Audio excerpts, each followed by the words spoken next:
Hi guys, so still at page 114 of Trail Guide to the Body. I am featuring the epicondyles of the humerus. Okay, so the therapist here is um, trying to, sorry about that, my apologies, trying to palpate the medial epicondyle. You see how the therapist is trying to shake the hand as the humerus extends down the arm. Its distal end broadens medially and laterally.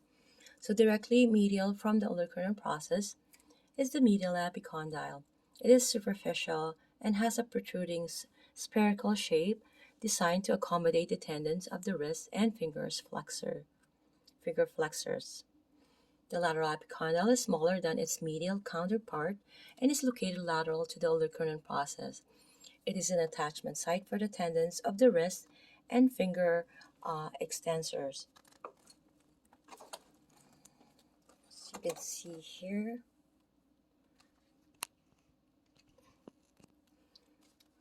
with your partner seated.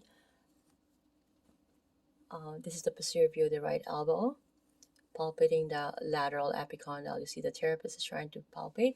So with your partner seated, shake hands and locate the ulnar process.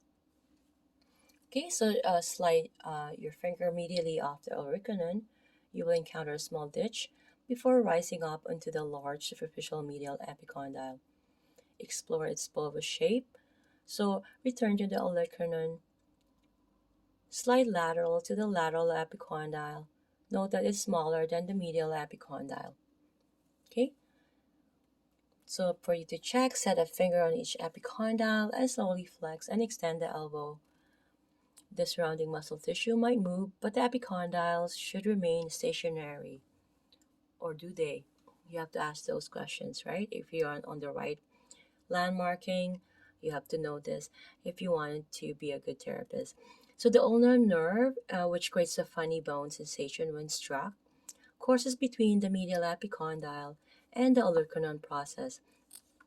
Supracondylar ridges of the humerus. Okay, so exploring the supracondylar ridges.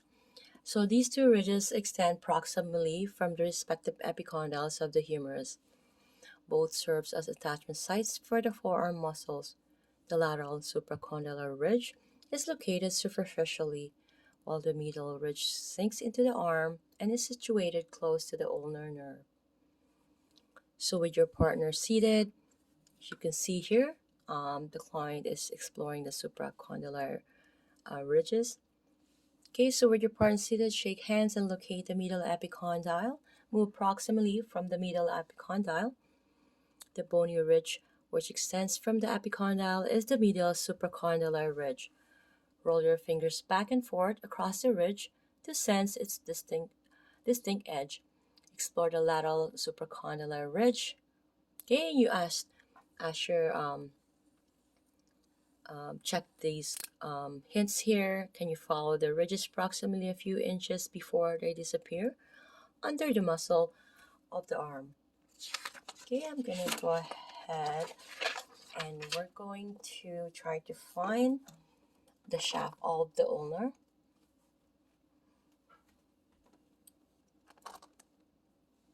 Okay, so shaft of the ulna.